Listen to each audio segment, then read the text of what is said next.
Hey there, comrades. It's a wonderful, cool night here in Moscow, Russia, and you're watching The Revolution Report. I'm your host, Donald Corder, Editor-in-Chief, and I want to say thanks a lot for joining us tonight. Before we get started on the topic of the Crocus Hall terrorist attack, that tragic attack that took place on Friday evening here in Moscow, last Friday evening, we have a couple announcements. First of all, I want to thank all of the new members we have on Patreon. You guys are doing us a big service by helping out economically with the channel because obviously we write a lot of articles. I do these live streams. I make videos. We have bills to pay with the website and everything. And you guys that are helping us on Patreon goes a long way because we're funded only by donations and out of my own pocket. So thanks again, comrades. And if anyone watching right now would want to give super thanks in the chat, that would be really appreciated. Second thing is that the Revolution Report, I don't know if everyone watching understands, but we're not just a YouTube channel. We're an entire media collective with a steering committee of several people on it, all good old Marxist-Leninists. And we're having an in-person event with our sister organization, the Chicago Workers' School. It's going to be in Chicago. That's going to be taking place on Sunday, March 31st from 4 p.m. to 7 p.m. It's going to be on the second part of our series on imperialism, the highest stage of capitalism. And it's going to be in Bridgeport, Chicago. So if anyone is in that area, make sure to either write in the chat or you can message us on one of our social media platforms that you're interested in coming, and we'll definitely make sure to see that we can arrange it. So, yeah, that's definitely going to be interesting. It's always a good opportunity when we can meet in person, comrades, because obviously I live in Russia. Other comrades of the Revolution Report are living in different places in all over the United States. So if you can go to that event in person, that'd be really great. And we have a very special, cool speaker who's going to be talking there as well. So if you want more information about that, you can go to our Telegram channel, The Revolution Report. So, yeah, so let's begin on this topic that's obviously, not the brightest one, not the happiest subject. I mean, this was the worst terrorist attack to take place in Moscow in many, many, many years. I'm going to talk a little bit about my experience with it because I'm here in Moscow and also I was sent there for work. And I'm going to talk a little bit about the latest findings of the investigative committee here in Russia, which is conducting the investigation into what happened, trying to understand who was behind it, and I'll talk a bit about all the different types of speculation that have been going on about who was behind it, because, we did get some pretty definitive information today from the investigative committee, which I'm going to get into in a little bit, but obviously the investigation is still underway, so we got to wait for that to be completed. But anyway, first of all, this attack happened, right? Crocus City Hall is... it's like it's an auditorium in a shopping mall in a town called Krasnogorsk, which is literally right outside of Moscow. Technically it's not Moscow, but it pretty much is. I mean, it feels like the same as Moscow, and there's no, it kind of blends into each other. So it's essentially Moscow, but for all intents and purposes, it's the Moscow region, technically.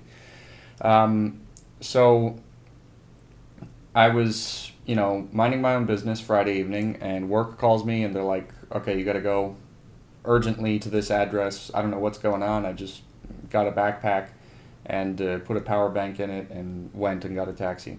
Only in the taxi did I start, reading the breaking news Telegram channels that I follow, and did I understand that a terrorist attack had took place. At the beginning, it wasn't clear what was happening. Just videos were surfacing of this building, this enormous Crocus City Hall building, on fire. A massive fire had broken out, where smoke was just so high into the air you couldn't even see how high it was, and it was going to other parts of the city. It was a huge inferno.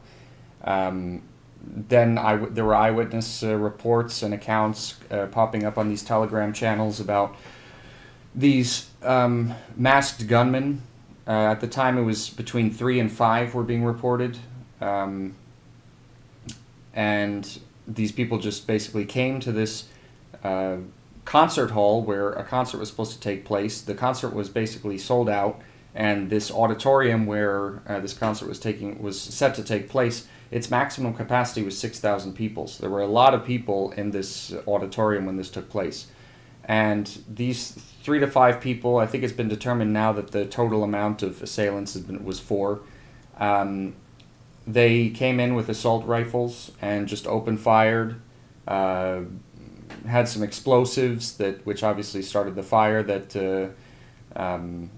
came out that resulted from that attack and everything. And I mean, my suspicion is that they started this fire and blew up these explosives so that they could escape in the chaos of the crowd, because they were not apprehended on the site. I'll get to where they were apprehended later. It's connected kind of to the findings of the investigative committee that came out today. But so they shot up the place. They blew the place up. People were in panic trying to get out. I got there pretty much about an hour after all that took place, because right after the first reports came, I was sent there, and I beat most of the traffic, because traffic in the city kind of really became unbearable after a certain amount of time, because obviously the authorities were trying to close off the roads to make it available for different emergency vehicles to get there. I got there so early that even most of the Russian National Guard that was sent there had not arrived yet. The police, the majority of the police had not arrived there yet. So I got there really early, and the flames were just enormous when I got there. I even got there early enough so that none of this area was closed off. I mean, the emergency workers, like the paramedics, had gotten there way before I got there. They arrived very quickly, and in total, according to the Russian Ministry of Health, over 70 brigades of paramedics were sent to this site. So when I was there, you could see ambulances literally for as far as the eye could see. It was crazy. But I got there before the area was actually closed off, and we could see. I got pretty close, and we could see how the paramedics were already taking out dead bodies out of the shopping mall, and that was all visible. They were taking dead people and putting them in the parking lot, preparing to bring them somewhere else. I only got a brief glimpse of that, but obviously it was horrible. And I was able to do some live reports from there using the information that I was reading in the Telegram channels. Of course, there wasn't really anyone to talk to there. I didn't want to, I didn't really see, I got there after basically the main crowds of people that were able to get out at the beginning had already gotten out. And by the time I got there, whoever was still inside was stuck in there and needed the help of emergency services. So I couldn't I couldn't talk to anyone who was a victim of this when I got there. And it was only open for half an hour, because eventually the police came and the National Guard, and they started kicking everyone out, and I had to look on from the ramparts of the highway that's next to this giant Crocus City Hall complex. It was crazy. I mean, the fire got so big that the smoke coming off of it turned into a tornado of inferno, a tornado of flames. It was crazy. Parts of the building were coming off, falling onto the ground down below. It took them a long, long time to get the fire under control, and they even had to use helicopters that had giant buckets of water, held by a rope under the helicopter, and the helicopters are coming back and forth, putting it on the fire, scooping it up from the river, and trying to put out the fire that way. It kind of reminded me of, obviously a totally different situation, but reminded me of Chernobyl, when the Chernobyl crisis happened, and they brought in helicopters to drop sand on the exposed reactor to kind of contain the radioactive isotopes that came out of this compromised reactor in Chernobyl. But so these helicopters were going back and forth with water. Firefighters obviously were there too. I could see them on the roof at some point, and obviously from the ground before they were able to get to the roof. There was a time where like 100 people were stuck in the basement, and the firefighters couldn't get to them because the fire was blocking off any possible access there. But they were the majority of them were actually saved at the end of the day. The firefighters were able to get there. What else can I say about the actual event when I was there? Well, the authorities responded to it the best way they could. Special forces showed up and they even stormed the building, I guess thinking that to see if there were assailants left there. But basically the first thing that came to mind after all of this happened for a lot of people in Moscow, and myself included, is that it's very strange that this happened just about a week after the U.S. Embassy in Moscow had said that there was going to be a terrorist attack in Moscow, an imminent terrorist attack, and warned Americans to stay inside. And that's all the message said. It didn't say anything about, it didn't give any details. Everyone just kind of like didn't take it seriously. And then this happened. And the Russian government has already said like that was all the information given to it by the U.S. as well. This public message from the U.S. Embassy in Moscow saying that there was going to be an imminent terrorist attack, but nothing else was said, right? So obviously they caught the guys pretty much the next day. They caught them in Russia's border region of Bryansk, and they were trying to flee to Ukraine. And they caught a bunch of them. A couple of them they caught, and they seized their vehicle and found more weapons and ammunition. And according to the Russian authorities, I mean, they said that according to the FSB, the Ukrainians were preparing to welcome them. So despite the fact that, and I didn't mention this before, but I mean, I'm sure you guys have all been watching the news and everything, the U.S. says that Ukraine has nothing to do with this.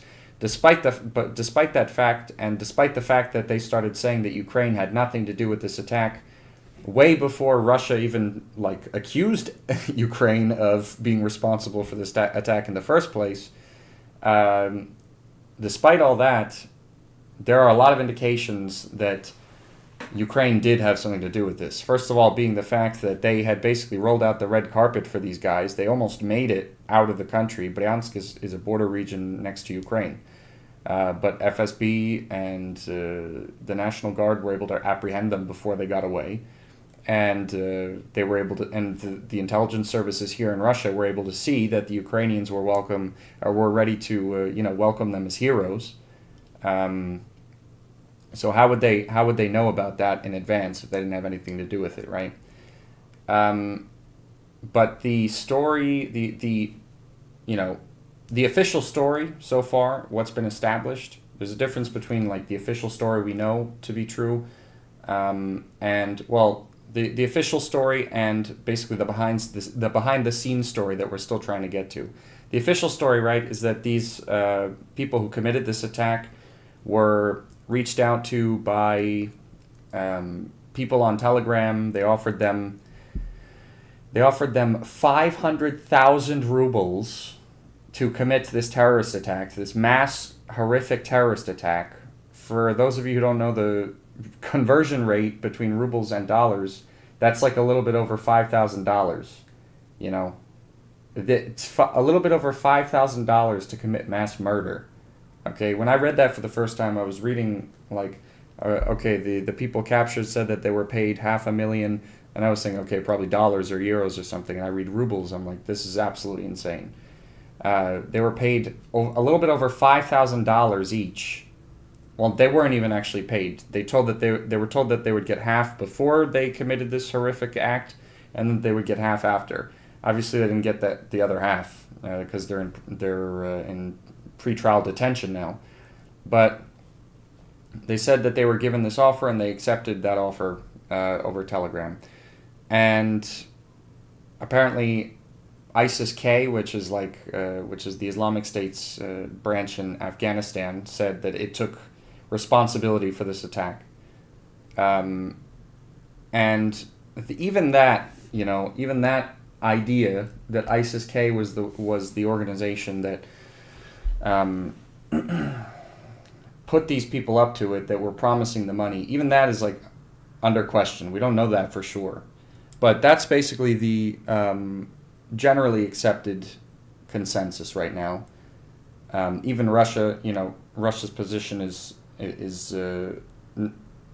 not whether it was or wasn't yet, but they think that it most likely was ISIS-K, but it was not ISIS-K. It was not the idea of ISIS-K to commit this attack in the first place. That they were having their strings pulled from some sort of foreign intelligence agency, maybe in the United States or the UK or Ukraine itself.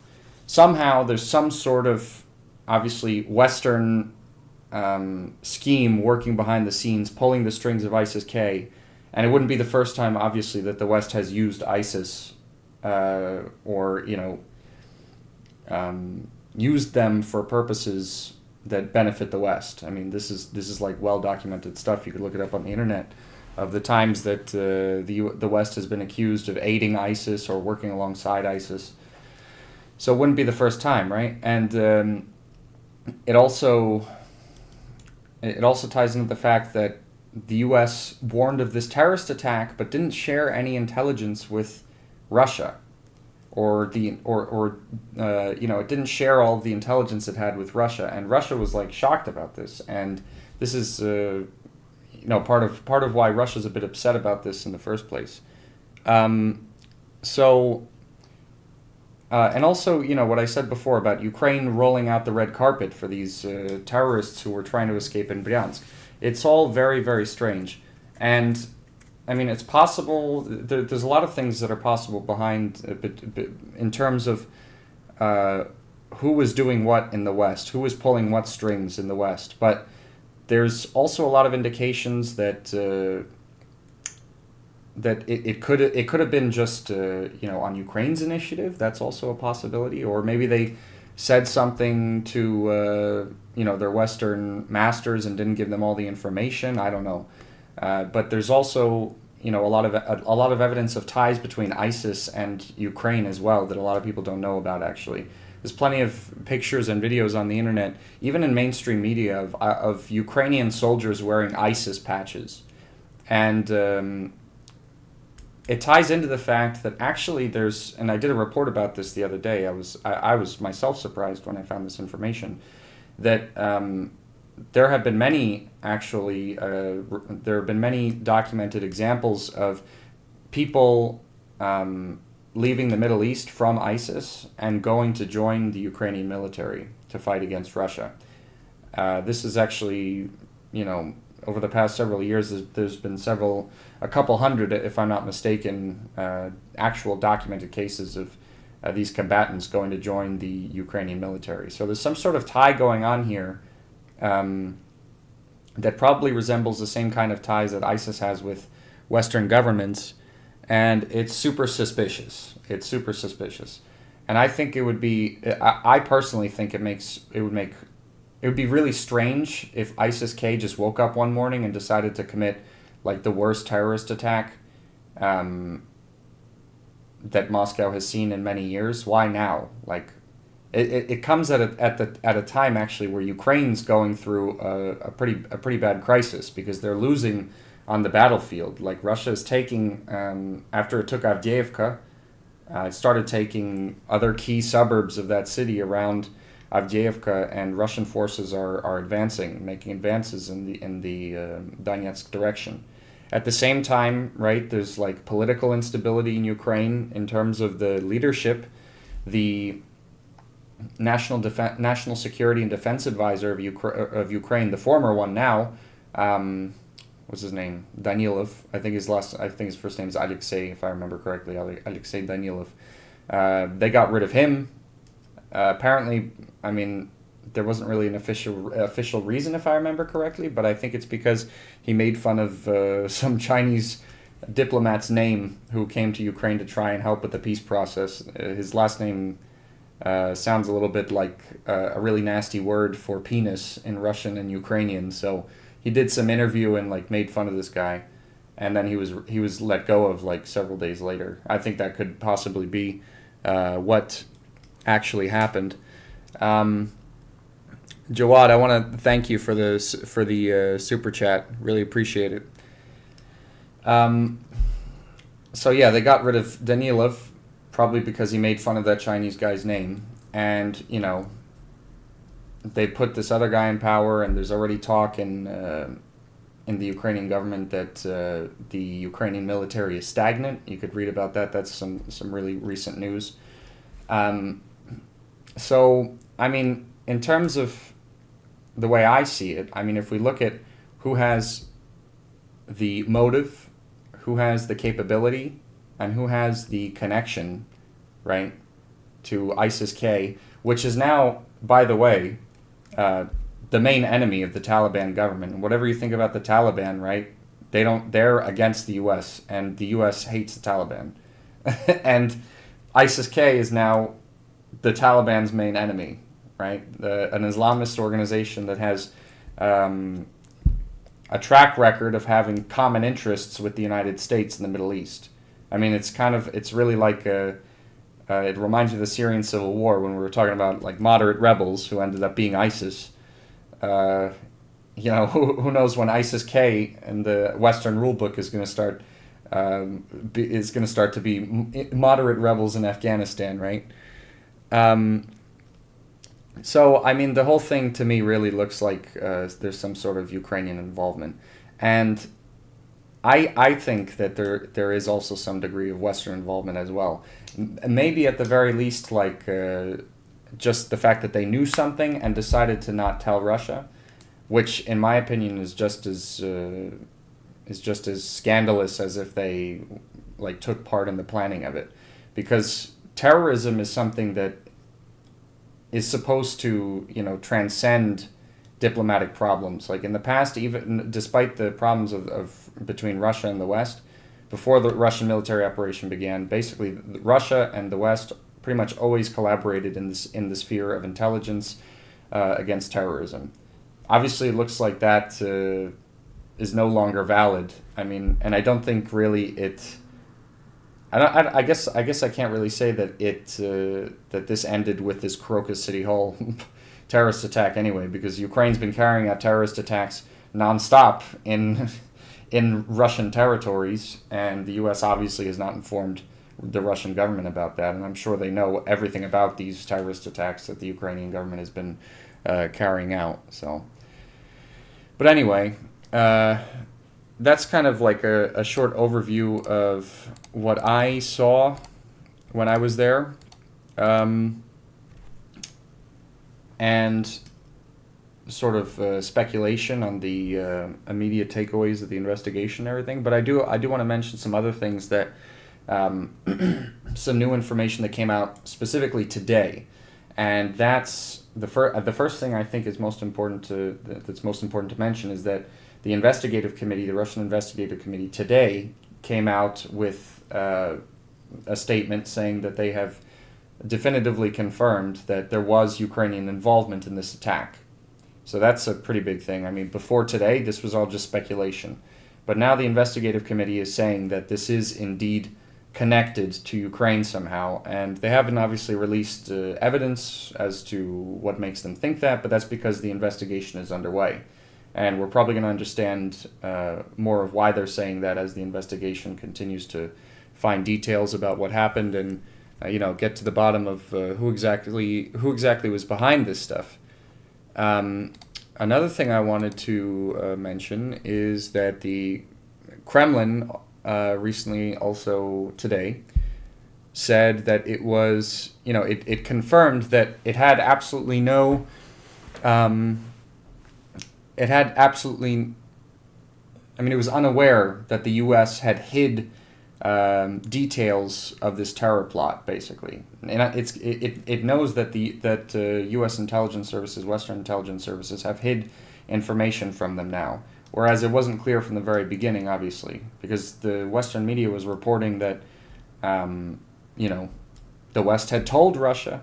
but they only released this super cryptic statement that gave no detail at all. And it makes you wonder, obviously, how in the world would they know that something like that was going to happen if they didn't have more information? And they didn't give any of that information to Russia. So it's clear that they held back information. This is like in complete breach of, like I said, the legacy of even hostile intelligence communities working together when it comes to fighting terrorism, right? So that's an important thing to mention. And also, something that is not really connected to who is behind all this, but it is, I think, an important aspect of the story that came out today. And also, before I mention this, just so you guys know, the assailants were from Tajikistan. So, just for any of you who don't know that much about Tajikistan, by the way, if you don't know anything about Tajikistan, you should watch our video on Tajikistan, because it talks about Soviet Tajikistan, how great it was, and the civil war that ensued, the collapse of the Soviet Union, and how it brought this precarious terrorist situation that now exists in Tajikistan into being. So you should definitely watch that. It's part of our series on Soviet republics, the Tajikistan one. But essentially, Tajikistan borders Afghanistan, and ever since the late Soviet period, it's had a huge problem with Islamic fundamentalist terrorism, because obviously it boils over from Afghanistan and the Taliban and Al Qaeda and all these forces. Mujahideen at the time of the 80s had been doing a lot of cross-border propaganda, agitation and stuff in Tajikistan. So, I mean, we don't even know if these guys are Islamists because they did it for money. I don't think there's any indication that they were actually religiously motivated. They were motivated by money. And who knows if ISIS-K was even religiously motivated as well, because it looks like the West was simply, pulling their strings. They could have just cut a deal or something. But what I wanted to say about the people who actually carried out this attack, according to media reports today, it says that traces of a drug that suppresses fear were found in the people who who committed this attack. So it says that there was a psychotropic substance in their blood that, quote, alters perception of reality. This is according to Baza, which is like a Russian Telegram channel that has ties and mostly covers like law enforcement stuff. So this is something interesting. They were drugged up when they were committing this attack, but this was an absolutely horrific attack, to be honest. And people in Moscow are still talking about it. Like after this took place, all of the advertisement billboards in the city, which are not paper but they're like digital, they all had like advertisements with a candle and saying like "We grieve," in memory of this tragic event. Right now, the death toll stands at, if I'm not mistaken, like around almost 200 injured, and over I'm pretty sure over 150 killed, and this number keeps rising. Actually, I'm not gonna lie. Let me look up because the death toll has been rising because the emergency workers are still like pulling bodies essentially out of the rubble and finding people. So as of a couple days ago, it was the number I just mentioned, but I want to find some newer statistics. Okay. So as of like 24 hours ago, the death toll rose to 143 people. Yeah. And it looks like the number of wounded rose to around 200. Yeah. So that rose pretty significantly from just like 2 days ago, when I remember that we were doing reports about this. So obviously the statistics have not been completed yet. There were a number of children among the dead, unfortunately, as of a couple days ago when they had only identified 62 of the bodies. So this is a terrible tragedy, and it does look likely to me that Ukraine, had a part in organizing this, was responsible for organizing this, and I'm sure at some level the U.S. or the United Kingdom, because they also put out a warning about this, had some level of participation in the planning of it. It's an unfortunate reality that Russia's living in, right? That we're getting state-sponsored terrorist attacks here, but I guess that's the price to pay in the fight against fascism in Ukraine. But it's looking like things are going the right way, and I'm sure Russia's going to get revenge for this. And the people who are responsible for propping up these neo-Nazis in Ukraine, supporting the Kiev regime, continuing this ridiculous mobilization in Ukraine that just wants to see every man from the age of 12 to 80 fighting on the front lines for this pointless meat grinder war. They're going to get there someday, definitely, and sometime perhaps soon, because like I said earlier, the Ukrainian war effort isn't doing very well, and it's going to be only a matter of time before either Western support for Ukraine dries up and the front line is completely compromised, because the aid they're getting from the West now it really pales in comparison to what they saw at the very beginning. Or there's going to be some sort of political crisis inside Kiev itself, because again, Zelensky has become very unpopular. He fired his main political opponent and essentially has tried to repress him, Zaluzhny.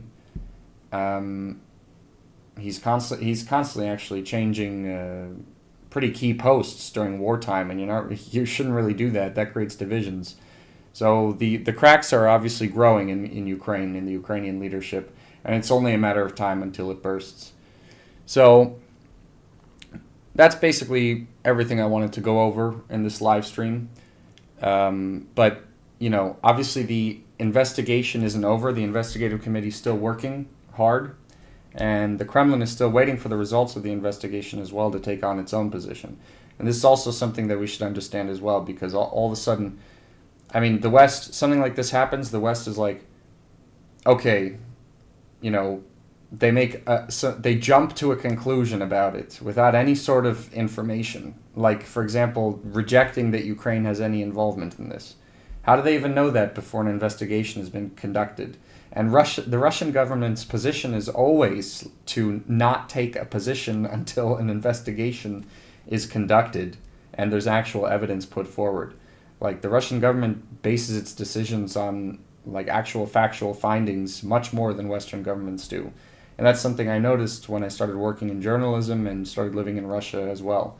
They accuse the Russian government of not adhering to the rule of law, but in a lot of ways they do that a lot more than Western governments. We could think about how the whole thing with Jeffrey Epstein, right?